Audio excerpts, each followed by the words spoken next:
চিনেন আব্দুল কাদের জিলানীকে? চিনেন? আরে নাম শুনছেন কোনোদিন? পীরানে পীর বড় পীর আব্দুল কাদের জিলানী রহমতুল্লাহ আলাই উনি লেখছেন, হায় ওর চেয়ে বড় হতভাগা কেউ নেই, ওর চেয়ে বড় কপাল পোড়া কেউ নাই, ওর চেয়ে বড় নিমক হারাম কেউ নাই, ওর চেয়ে বড় অকৃতজ্ঞ কেউ নাই, ওর চেয়ে বড় নিকৃষ্ট কেউ নাই। আল্লাহ ডাকলো আর আসলো, নামাজের জন্য ডাকলো আর আসলো না, আসলো না। বলে নিকৃষ্ট কেন বলছে আব্দুল কাদের জিলানী রহমতুল্লাহ আলাই? কেননা শুকর সকালবেলা ওঠে, ঘুমের থেকে উঠার পরে বলে আল্লাহ ঘুমের থেকে উঠলাম, সামনে কিন্তু তাকাবো, কাইলা ইয়াকা আউয়ালা নজরিন আলা মান লা ইউসাল্লি, যে নামাজ না পড়ে ওর উপরে যেন আমার প্রথম দৃষ্টিটা না। আল্লাহ জিজ্ঞাসা করে কেন? আমার কাছে ও আমার চেয়েও নিকৃষ্ট, কেন আমি তো সকালে উঠেই বলি আলহামদুলিল্লাহিল্লাযী খালাকানি আবতারা খালকি, প্রশংসা ওই আল্লাহর যিনি আমাকে সৃষ্টির ভিতরে সবচেয়ে নিকৃষ্ট তৈরি করছে, তারপরও তোমার প্রশংসা। আমি তো উঠেই তোমার গীত গাই, কিন্তু তুমি ডাকো তারপরও ও সাড়া দেয় না, তো আমার মন বলে ও আমার চেয়েও নিকৃষ্ট। দ্বিতীয় দলিল দেয় যে আমি তো জাহান্নামে যাব না, হুকুদুহান নাস ওয়াল হিজারা, মানুষই তো জাহান্নামে যাবে, আমাকে তো কিয়ামতের দিন বলা হবে কুনু তুরাবা, মাটি হয়ে যাও, আমি মাটি হয়ে যাব। কিন্তু মানুষকে তো এই কথা বলা হবে না, মানুষকে তো বলা হবে হুকুদুহান নাস ওয়াল হিজারা, তুমি জাহান্নামের ইন্ধন হবে, মানুষই জাহান্নামের ইন্ধন হবে, আবার মানুষই জান্নাতের উচ্চ শিখরে। এই জন্য শুকর বলে অর্চে নিকৃষ্ট কেউ নাই। তো আব্দুল কাদের জিলানী পীরানে পীর বড় পীর আব্দুল কাদের জিলানী রহমতুল্লাহ আলাইহিও বলেন যে অর্চে নিকৃষ্ট কেউ। এই জন্য যদি পুজো আইসা থাকে, কথা আগে নেওয়ার আগে, শেষ করার আগে এইখানেই প্রতিশ্রুতি নিতে চাই যে আজকে যারা এই মজমায় আছে দুকে হাত রেখা ওয়াদা করব যে আজকের পরে, বিশেষ করে যুবকরা, যে আজকের পরে আর আমি কোনোদিন নামাজ ছাড়ব না। ওয়াদা, বিলকুল ওয়াদা, তাইলে আগে চলতে পারি। ওয়াদা কিন্তু আজকের থেকে আর নামাজ ছাড়বো না, আজকের থেকে আর নামাজ ছাড়বো না। হায় আস-সাজিদু ইয়াসজুদু আলা কাদামাইর রহমান, সিজদাকারী আল্লাহর কুদরতি। আলী রাদিয়াল্লাহু তাআলা আনহু বলছেন তুরিদু আন তাতাকাল্লাম মা আল্লাহ, তুমি চাও আল্লাহর সাথে কথা বলবে? হায় হায়, আমি তো বলি মুসা আলাইহিস সালাম কথা বলতে গেলে 4টা শর্ত ছিল। 4টা, কয়টা? তুর পাহাড় হইতে হবে, এছাড়া কথা বলতে পারতেন না। কি উলামা বলে কি সত্য না মিথ্যা? হ্যাঁ হ্যাঁ, না ঘরে বয়ে বয়ে বিছনায় কথা বলতে পারতেন? তুর পাহাড় হইতে হইতো, গেলেই জুতা খুলতে হইতো। সময় নির্ধারিত ছিল, কি ছিল? এই সময় আসলে কথা হবে, নাইলে হবে না। আবার কথার সীমা রেখা ছিল, আজকে এতটুক বলবে, বাকিটুকু কালকে, আর বেশি বলা যাবে না। হায় হায়, এই উম্মতের জন্য কোনো শর্ত নাই, এই উম্মতের জন্য কোনো শুধু শর্ত আছে 20 মিনিট, 45 মিনিট, 3 পূরণ 45 মিনিট বলতে পারবে না। সূর্য উঠতেছে তখন, সূর্য ডুবতেছে তখন, আর সূর্য যখন ঢলতেছে তখন 15 মিনিট করে 45 মিনিট, এছাড়া সারা দিন কথা বলতে পারবে, ইচ্ছা হোক। এই জন্যই আলী রাদিয়াল্লাহু তাআলা আনহু বলেন তুমি চাও আল্লাহর সাথে কথা বলতে, ফালতুসাল্লি, তাহলে নামাজে দাঁড়াও। লিয়ান্নাল মুসাল্লি ফাইন্নাল মুসাল্লি ইউনাজি রাব্বা, নামাজি আল্লাহর সাথে কথা বলে, আল্লাহ সুযোগ দিয়েছে। আবার আল্লাহ কথা বলে, কোনো শর্ত নাই। ছোট ছোট বাচ্চা হাফেজ হয়ে গেল, দেখলেন, এ যদি সারাদিন কোরআন পড়তে থাকে, তা আল্লাহ বলে কোরআন আল্লাহর কালাম। কি? হ্যাঁ, আপনি সূরা ফাতিহা পড়েন, এটা কি ফাতিহা? হ্যাঁ, আলহামদু পড়তেছেন আপনি, না না না, আল্লাহ আপনার সাথে কথা বলতেছে, কারণ এটা আল্লাহর কালাম। আলী রাদিয়াল্লাহু তাআলা বলে তুমি চাও আল্লাহ কথা বলো, ফালিতাতলুল কুরআনাল কারীম। উলামাদেরকে জিজ্ঞাসা করেন, উজু না থাকলেও কোরআন মুখস্থ পড়া যায়, যায় না? হ্যাঁ, শুধু নাপাক হইলে পড়া যায় না, ঠিক না? নাপাক ছাড়া বাচ্চা থেকে বাচ্চাও যদি সারাদিন পড়তে থাকে, আল্লাহ নিষেধ করবে। শেষ করে যদি আবার শুরু করে আল্লাহ নিষেধ করবে না। আল্লাহ বলবে তুই এক সময় ক্লান্ত হয়ে যাবি, কিন্তু আমি কথা বলতে বলতে ক্লান্ত হব না, আমি তো বলতেই থাকবো। বিদায় মেরে দোস্ত, আজকের থেকে নামাজ ছাড়বো না, পাক্কা ওয়াদা। যুবকরা কি বলে? যুবকরা সবচেয়ে বেশি আমার যুবকদেরকে দরকার। যুবকরা যদি নামাজি হয়ে যায়, চলো মনে উঠলো বলেই দিই, তুমি জানো না যুবক সেজদায় কি রাখা আছে? যুবক যখন সেজদায় যায় সুবহান রাব্বিয়াল আলা বলে, আলা সুবহান রাব্বিয়াল আলা, আল্লাহ উপর থেকে চিৎকার দিয়া বলে সাব্বাহতানি সাব্বাহতুক, তুই আমাকে পবিত্র বললি আর তুই অপবিত্র থাকবি, এটা হতে পারে না, তুইও পবিত্র, গুনাহ মাফ। আলাইতানি ফা আলাইতুক, তুই আমাকে মহান বললি আর তুই মহানত্ব পাবি না, এটা হইতে পারে না, তুইও মহান। বলে আল্লাহ কেমন মহান? বলে তোর জন্য আরশের নিচে গ্যালারি এখনই ঠিক করতেছি, তোকে আরশের নিচে আমি ছায়া দিব, কয়েকটা গ্যালারি দিব তোকে। হ্যাঁ, সুপার ডিলাক্স গ্যালারি, যেখানে তুমি বসবে যা চাবে তা পাবে, খাইতে থাকবে আর হিসাব কিতাব দেখতে থাকবে। আল্লাহকে যদি বলি আল্লাহ এই গ্যালারি কেন দাঁড় করাবেন, আল্লাহ যেন আমাকে বলতে চায় হিসাব কিতাব, দর্শক না হইলে খেলতেও ভালো লাগে না, আবার দর্শক না হইলে খেলতেও ভালো লাগে না, আর দর্শক ছাড়া খেলাও জমে না। আল্লাহ বলে তোকেদেরকে দর্শক বানাবো, কেন হিসাব কিতাবও তো একটা খেলা, ঠিক না? কি বলেন? হ্যাঁ, খেলাই হবে হিসাব কিতাবের, আরশের নিচে হবে মেলা আর বাহিরে হবে হিসাব কিতাবের খেলা, ঠিক না? কাউকে 50,000 বছর দাঁড় করায় রাখবে। ইয়াউমা তুবলা সারাইর, সমস্ত গোপন তথ্যগুলা যেগুলা দুনিয়াতে আমরা লুকায়িত রাখছি, কেউ জানে না, সব আল্লাহ ওইখান থেকে উদ্ঘাটন করে নিয়ে আসবে আর সামনে ছড়ায় দিবে, আর হিসাব কিতাব নিতে থাকবে। 50,000 বছর দাঁড় করায় রাখবে। লা ইয়াসাল কদম আবদিন, পাও হেলাইতে দিবে না। আল্লাহ বলছে দুনিয়ায় বহুত ছুটছ, দুনিয়ায় বহুত ঘুরছ, দুনিয়ায় বহুত করছ, আমি কিচ্ছু বলি নাই, শুধু তাকায়া ছিলাম। নাজিরুন কাইফা তা'মালুন, আমি দেখতেছিলাম, তুমি বলতেছিলাম, আমি শুনতেছিলাম। কুলতু ফাসামি'তু, আমি শুধু শুনছি, তুমি করতেছিলাম আমার বিরুদ্ধে। ফাতাহাম্মালতু, আমি সহ্য করতেছিলাম, কিছুই বলি নাই। আজকে দেখাবো তোমাকে খেলা। ওই গ্যালারি রাখবে তোমার জন্য যুবক, গ্যালারি, এত মর্যাদা।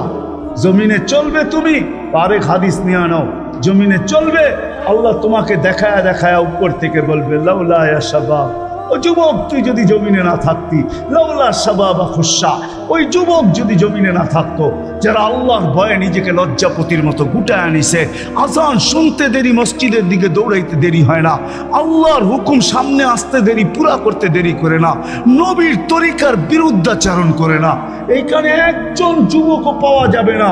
চুল তো প্রতি মাসে কাটে, প্রতি মাসে না কাটক 2 মাস অন্তর কাটে, 2 মাস অন্তর না কাটক 3 মাস অন্তর কাটে, 3 মাস অন্তর না কাটক 6 মাস অন্তর কাটে, 6 মাস না কাটক 2 ঈদে তো কাটেই কাটে। কিন্তু একজনও যুবক এখানে পাওয়া যাবে না যে সেলুনে যায়া বলছে যে এই 12ই রবিউল আউয়াল আসতেছে, একজন যুবকও পাওয়া যাবে না। হয় আমি কোনো মতবাদের কথা বলতেছি না, একজন যুবক পাওয়া যাবে না যে সেলুনে যায়া বলবে, নবগঞ্জ বাজারে যায় বলবে, বা মাদায়ায় যায় বলবে, বা কুমিল্লায় বলবে, বা যেই কোনো সেলুনে যায় বলবে যে তোমার এখানে চুল কাটার বড় ডিজাইন আছে, সমস্ত ডিজাইন আজকে সরাও, আজকে আমি আসছি, আমাকে আমার নবীর চরিকা মতে চুল কাটা দাও। একজন যুবক এখানে পাওয়া যাবে। যেই যুবক জীবনে বলছে যে আমাকে নবীর তরিকা মতো আজকে চুল কাটা দাও, আজকে কোনো স্টাইল না, মুহাম্মদুর রাসূলুল্লাহর স্টাইল। যদি বলে তুমি এই স্টাইলে চুল কাটবে কেন, বলছে চুল কাটা দিয়ে জান্নাতে যেতে চাই। হ্যাঁ হ্যাঁ, সত্য এটাই, হাদিসে আছে মান তামাসসাকা বিসুন্নতি ইনদা ফাসাদি উম্মতি। তামাসসাক বোঝেন? আগে গ্রামগঞ্জে ছিল শাখো, শাখো চিনেন? কয়টা বাঁশ দিয়ে বানাইতো? একটা বাঁশ দিয়ে, ঠিক না? আর উপরে বান্ধা দিত আরেকটা বাঁশ, ঠিক না? দুর্বল মানুষগুলো ওটা ধরে ধরে পার হইতো, ঠিক না? আর শহরের মানুষ আসলে আগের থেকেই পাও কাঁপা শুরু হইতো, কেন হয়তো পার্ক হওয়ায় অভ্যস্ত না, ঠিক না? কি বলেন? 6 জনে মিলা পার করতো, ঠিক না? উপরের বাসটা কেন বাঁধা হয়েছে? এই জন্য বাঁধা হয়েছে যে যদিও সাকর থেকে পাও পিছলায় চলে যায়, তাহলে তুমি যেন বাসটা ধরে লটকায়া থাকতে পারো। দূরের থেকে কেউ দেখা এসে ছুঁটা তোমাকে ওইখান থেকে উঠাইতে পারে, পানির ভিতরে তুমি না পড়ো।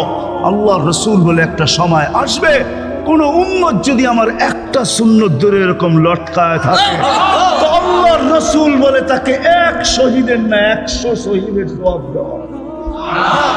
জান্নাতে যাওয়ার জন্য 1 শহীদের সওয়াবই যথেষ্ট, এইখানে 100 দেওয়া হবে। এই জন্যই হাদিসের শব্দ আসছে মান তামাসসাকা বিসুন্নতি, যে আমার একটা সুন্নত ধরে লটকায়া থাকবে।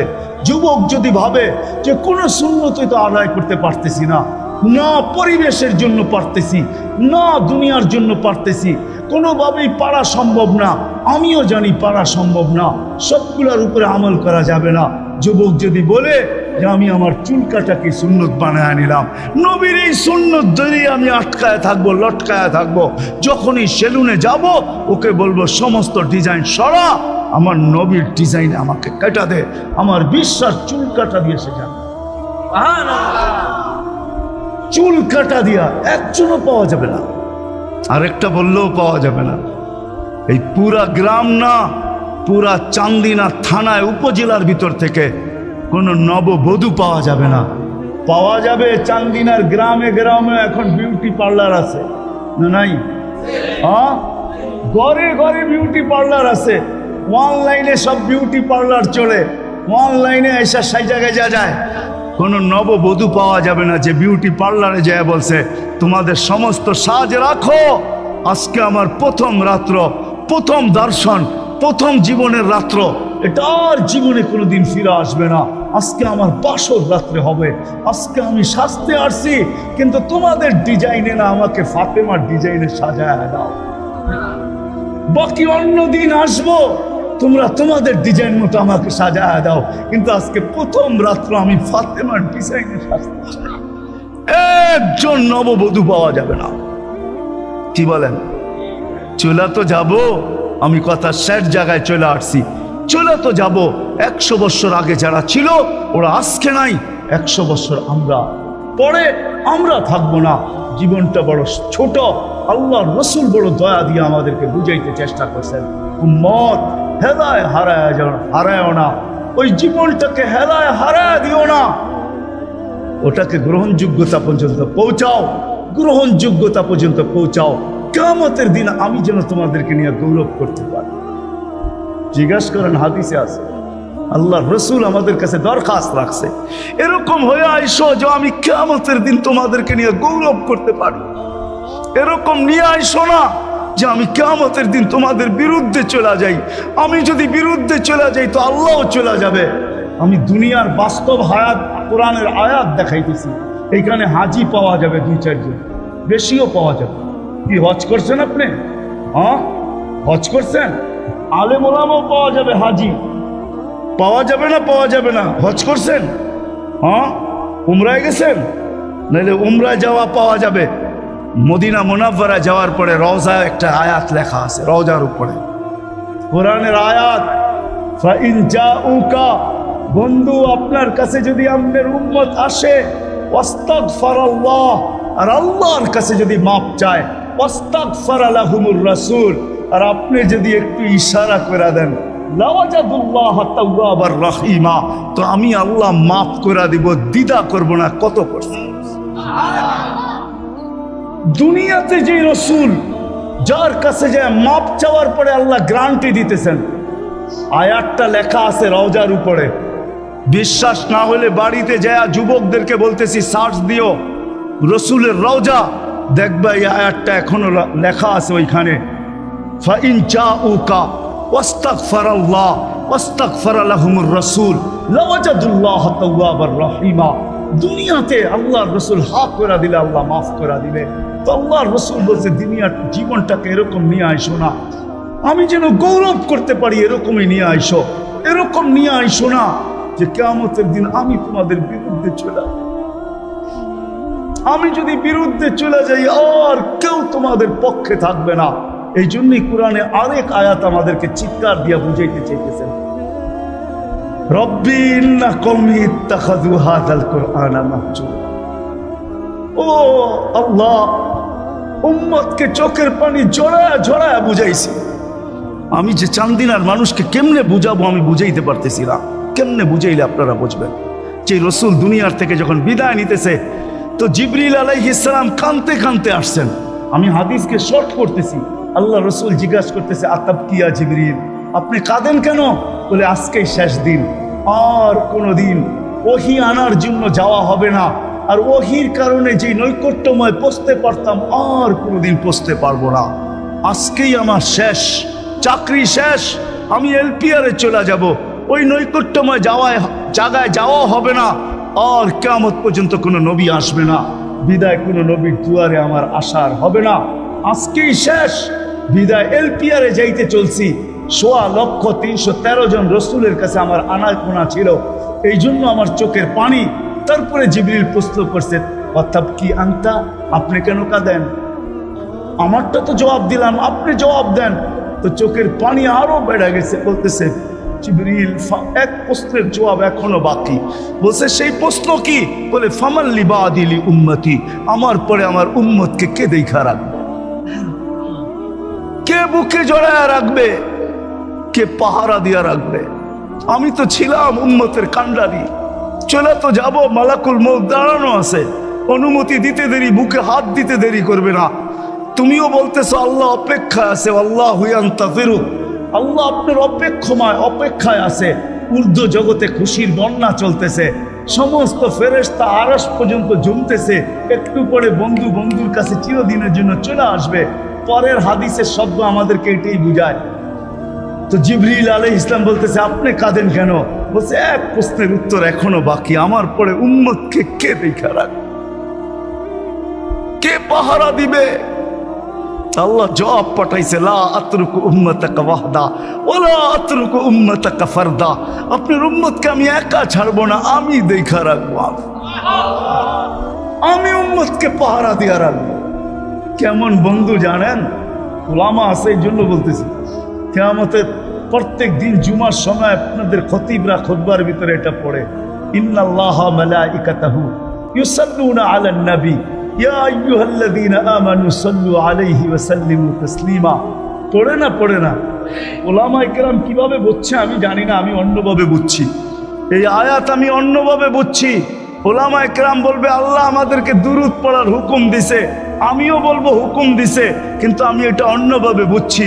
আমি যদি আয়াতের ভিতরে 3টা প্রশ্ন আছে, আমি যদি আল্লাহকে প্রশ্ন করি, আল্লাহ একদিন তো আমরা মরে যাব, আপনার বন্ধুর উপরে দুরূদ কে পড়বে? দুরূদ কি বন্ধ হয়ে যাবে? তো আল্লাহ বলে, বেওকুফ, তুই দেখলি না ফেরেশতা আছে মধ্যখানে? তো আমি যদি আল্লাহকে প্রশ্ন করি, আল্লাহ কিতাব তো আমাকে এটাও বলে যে ফেরেশতাও একদিন মারা যাবে, মালাকুল মউতও মরবে, তারপরে আমাদের নবীজির উপরে দুরূদ কে পড়বে? তা আল্লাহ বলে, জাহেল, তুই কি দেখলি না? ইন্নাল্লাহ, আমি আল্লাহ পড়তে থাকবো, আনা হাই লা আমুত, আমি চিরঞ্জীব, আমি পড়তে থাকবো। বন্ধুর দুরূদ আমি কখনো বন্ধ হইতে দিব না। আমি এইভাবে এই আয়াত বুঝি। বন্ধুর কত বড় বন্ধুত্ব! তো বলছে, বন্ধু আপনার উম্মতকে আমি একা ছাড়ব। চোখে পানি নিয়ে দুনিয়ার থেকে বিদায় নিতেছে। ওই উম্মতকে বলতেছে, উম্মত কিয়ামতের দিন এরকম আইসো যে আমি গৌরব করতে পারি, এরকম আইসো না যে আমি তোমাদের বিরুদ্ধে চলে যাই। কথা আমার শের যদি বুঝে আইসা থাকে, এটার জন্যই 12ই রবিউল আউয়াল, এটার জন্যই মুহাম্মদুর রাসূলুল্লাহ সাল্লাল্লাহু আলাইহি ওয়াসাল্লামের আবির্ভাব। আমরা যেন কিয়ামতের দিন গৌরবময় হয়ে যাই, আল্লাহর রাসূল যেন আমাদেরকে নিয়ে গৌরব করতে পারে। যেমন আল্লাহর রাসূল বলছিলেন, কিয়ামতের দিন আল্লাহ নারাজ হবে। কার আমল দিয়ে আল্লাহর গোসাকে, রাগকে আমি ঠান্ডা করব জানো? আমি আবু বকরের আমল নামা আগে করে দিব। আবু বকরের আমল নামা দেখে আল্লাহর রাগ ঠান্ডা হয়ে যাবে। হ্যাঁ, সত্য এটাই, সত্য এটাই। এরকম সত্য হাজারো আছে হাদিসের ভিতরে। এক একজনকে দেখা আল্লাহ রাগ ঠান্ডা হয়ে যাবে। হায় হায়, আছে হাদিসে আছে। সামনে রোজা আসতেছে, রমজানে যারা গরমের ভিতরে রোজা থাকবে আর এটাকে কষ্টসাধ্য মনে করবে না, এটাকে গৌরবের বিষয়, নৈকট্যের বিষয় মনে করবে, আল্লাহ কিয়ামতের দিন সকালে এদেরকে ইফতার করাবে। এবার বোঝেন আল্লাহর পেঁয়াজু কিরকম হবে, আল্লাহর বেগুনি কিরকম হবে, আল্লাহর মুড়ি ভর্তা কিরকম হবে, আল্লাহর জিলাপি কিরকম হবে। আল্লাহ ইফতার করাবে। ইফতার কি করাবে? হ্যাঁ, ওটা বাবরচি দিয়া পাক করবে না, কুদরত দিয়া পাক হবে, কুদরত দিয়া। আল্লাহ বলে দুনিয়াতে কষ্টের রোজা রাখা আসছে উম্মতে মুহাম্মাদি, এই জন্য নবীর আদর্শকে শিখবে। নবীর আদর্শই আমাদেরকে ওই গৌরবময় জীবন দিতে পারে। নবীর আদর্শের সবচেয়ে বড় জিনিস যেটা নামাজের স্বীকারোক্তি দিয়েছেন, এরকম প্রত্যেকটা সুন্নত নবীর আদর্শ। কোরআন আমাদেরকে এটাই শিখায়। এই জন্য নবীর আদর্শের উপরে উঠব। কি বলেন, উঠবো তো? পাক্কা ওয়াদা? কথা কিন্তু শেষ হয়ে গেছে, আর উঠাউঠি না করি, শেষ কথা। আল্লাহ আমাদেরকে কবুল করেন।